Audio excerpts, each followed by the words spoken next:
Hello दोस्तों, concept plus academy के YouTube channel पर आपका स्वागत है। आज अपन नेक्स्ट कोशिकांग सेल ऑर्गेनेली वैक्यूल के बारे में बात कर रहे हैं। दोस्तों, आज अपना टॉपिक है वैक्यूल या रिक्तिका। रिक्तिका के बारे में सबसे पहले अपन उनके टाइप या उसके प्रकार के बारे में डिस्कस कर रहे हैं। सामने आपको 4 टाइप दिखाई दे रहे हैं दोस्तों: SAP vacuole, contractile vacuole, food vacuole और एयर वैक्यूल। एक एक के बारे में भी मैं आपको बताता हूँ। पहला और इम्पॉर्टेंट टाइप जो है उसका क्या नाम है? SAP vacuole. दोस्तों, सैप वैक्यूल क्या काम करती है? रसधानी भी कहते हैं इसको। याद करो, इस वैक्यूल की जो बाहरी मेम्ब्रेन है उसको टोनोप्लास्ट कहते हैं। क्या करती है? खनिज लवणों और अजैविक पदार्थों का स्टोरेज करती है। किसके बारे में बात कर रहे हैं? सैप वैक्यूल के बारे में। दोस्तों, सैप वैक्यूल रसदानी वही है जो पादप कोशिका में बड़ी और जंतु कोशिका में छोटी या अनुपस्थित होती है। दोस्तों, सैप वैक्यूल से रिलेटेड 2 कॉन्सेप्ट और है जो एग्ज़ाम के पर्पज़ से काफ़ी महत्वपूर्ण है। पहला है, सेल के अंदर जो टर्गर प्रेशर, स्फीति दाब मेंटेन करने का काम भी कौन करती है? SAP vacuole. क्या होता है टर्गर प्रेशर? प्लांट फिजियोलॉजी जब अपन पढ़ेंगे तब बात करेंगे। दोस्तों, टर्गर प्रेशर, स्फीति दाब मेंटेन करने के लिए जिम्मेदार सेल ऑर्गेनेली कौन है? वैक्यूल। और वो भी कौन? SAP vacuole. अगला इसी वैक्यूल से जुड़ा हुआ एक और इम्पॉर्टेंट क्वेश्चन ये है, कभी कभी इस वैक्यूल में कुछ पिगमेंट भी स्टोरेज हो जाते हैं। दोस्तों, अगर पिगमेंट वैक्यूल में स्टोरेज हो जाएगा तो पिगमेंट की वजह से एक अट्रैक्टिव कलर आएगा। देखो, कभी कभी वैक्यूल के अंदर घुलनशील वर्णक इकट्ठे हो जाते हैं। जैसे मैंने आपको एक पिगमेंट का नाम बताया है, एंथोसाइनिन। दोस्तों, एंथोसाइनिन की वजह से फ्लावर या फूलों का जो है कलर अट्रैक्टिव हो जाता है, जिसकी वजह से इंसेक्ट उनकी तरफ आते हैं और जैसे उनसे चिपकेंगे तो पोलन ग्रेन उनसे अटैच्ड होकर और पॉलिनेशन में आसानी होगी। तो सैप वैक्यूल से रिलेटेड किसका स्टोरेज? टर्गर प्रेशर कौन मेंटेन करता है? एंथोसाइनिन कहाँ स्टोरेज? क्या फ़ायदा है? ये मैंने आपको बता दिया है। दोस्तों, नेक्स्ट जो बात है वो है कॉन्ट्रैक्टाइल वैक्यूल।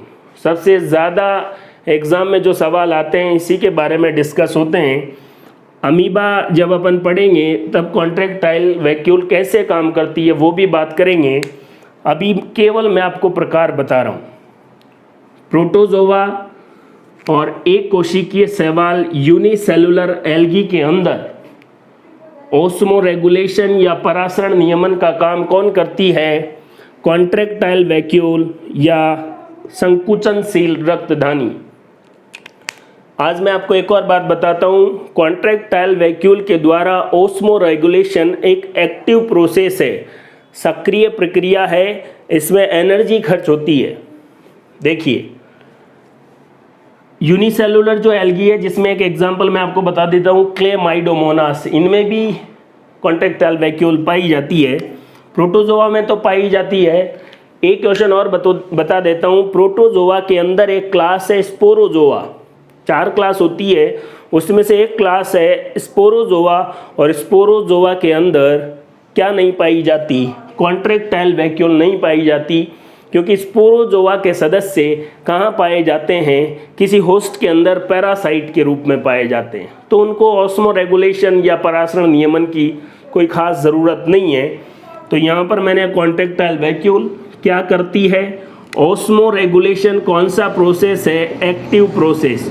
और दोस्तों, जब भी एक्टिव प्रोसेस की बात हो, इसका मतलब इस प्रोसेस में एटीपी खर्च हो रही है। और ऑस्मो रेगुलेशन किस में? प्रोटोजोआ में। नेक्स्ट क्वेश्चन, प्रोटोजोआ की कौन सी क्लास में ऑस्मो रेगुलेशन के लिए कॉन्ट्रैक्टाइल वैक्यूल एब्सेंट होती है? उस क्लास का नाम है स्पोरोजोआ। याद करो, स्पोरोजोआ के अंदर ही मलेरिया रोग का परजीवी कौन आता है? प्लाज्मोडियम। और यूनिसेलुलर एल्गी में भी ऑस्मो रेगुलेशन, और यूनिसेलुलर एल्गी का एग्जाम्पल मैंने आपको बताया है, क्लेमाइडोमोनास। ये देखिए, नेक्स्ट जो वैक्यूल है फूड वैक्यूल, और ये क्या करती है? खाद्य पदार्थों को पाचन करने का काम करती है। ये देखिए, नेक्स्ट 4th वाली जो है वो है एयर वैक्यूल। प्रोकैरियोटिक सेल में पाई जाएगी और ये सेल को बायोन्सी प्रोवाइड करेगी। देखो प्रोकैरियोटिक जो सेल्स है जैसे अमीबा है, अब पानी में रहेगा, बहुत छोटी सेल है, तो उसको उत्प्लावकता प्रोवाइड करने का काम कौन करेगा? Air vacuole. याद रखें, मैंने आपको बताया है प्रोकैरियोटिक सेल में ये पाई जाएगी। अमीबा यूकेरियोट है और प्रोटोजोआ के अंदर आता है, लेकिन एयर वैक्यूल जो है वो जनरली किस में पाई जाती है? प्रोकैरियोटिक सेल में। दोस्तों ये अपन ने वैक्यूल के टाइप के बारे में डिस्कस किया है। आइए वैक्यूल के बारे में और जानकारी देते हैं। तो दोस्तों अपन बात कर रहे थे वैक्यूल, और वैक्यूल के टाइप के बारे में अपन ने बात कर ली थी। आइए इनमें से सैप वैक्यूल के बारे में थोड़ा डिटेल स्टडी करते हैं। दोस्तों सैप वैक्यूल या रसधानी, इसकी खोज किस वैज्ञानिक ने की? डुजॉर्डिन ने 1941 में। खोज से रिलेटेड बातें आजकल ऐसे भी सीधे क्वेश्चन पूछे जाते हैं, इसलिए मैं आपको सबके बारे में बताता हूँ। सैप वैक्यूल की खोज डुजॉर्डिन ने 1941 में। एक लाइन है, अगर आपको वैक्यूल की डेफिनेशन लिखनी है तो mostly plant and fungal cells are contain या तो वन और several very large fluid filled vesicles called vacuole. पादपों में या कवकों में एक ऐसी वेसिकल्स पाई जाती है जिसके अंदर कुछ फ्लूइड भरा हुआ रहता है, उसी को क्या कहते हैं? SAP vacuole. और खोज किसने की? डुजॉर्डिन ने। ये कोई ख़ास बात नहीं है, आपको भी पता है वैक्यूल में तरल पदार्थ भरा रहता है, लेकिन जनरली ये पाई किस में जाएगी? प्लांट और फंगल सेल में। एनिमल सेल में वैक्यूल या तो एब्सेंट होती है, अनुपस्थित होती है, और अगर होगी भी तो बहुत छोटी या लेस डेवलप्ड होती है। इसके बाद मेम्ब्रेन ऑफ वैक्यूल। वैक्यूल के ऊपर जो मेम्ब्रेन होती है उसका भी एक नाम है टोनोप्लास्ट। और टोनोप्लास्ट जो है वो यूनिट मेम्ब्रेन है, एकल झिल्ली है। टोनोप्लास्ट क्या है? रिक्तिका के ऊपर जो एकल झिल्ली सिंगल मेम्ब्रेन पाई जाती है उसको टोनोप्लास्ट कहते हैं।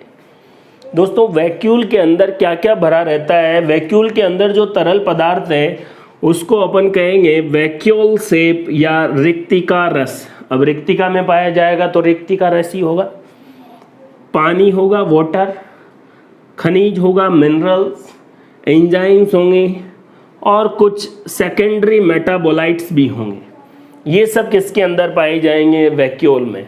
वैक्यूल से रिलेटेड जो क्वेश्चन है वो एक और बात है, अगर कोई सेल यंग है तो यंग सेल के अंदर वैक्यूल स्मॉल, और अगर मैच्योर सेल है तो उसके अंदर लार्ज वैक्यूल होगी।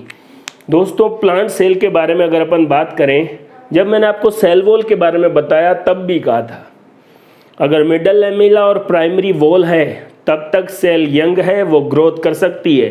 तो आप देख सकते हैं वैक्यूल छोटी होगी, मिडल लैमेला और प्राइमरी वॉल मतलब सेल यंग। अगर वैक्यूल बड़ी, मिडल लैमेला, प्राइमरी वॉल और सेकेंडरी वॉल भी बन गई तो सेल कौन सी हो गई? मैच्योर सेल हो गई। और मैच्योर सेल फिर बाद में ग्रोथ नहीं कर पाएगी। और वैक्यूल के बारे में लास्ट और एग्ज़ाम के पर्पज़ से एक महत्वपूर्ण क्वेश्चन और है, vacuole also known as plant lysosome. देखो पादपों में लाइसोसोम तो होता नहीं है, lysosome only present in animal cell.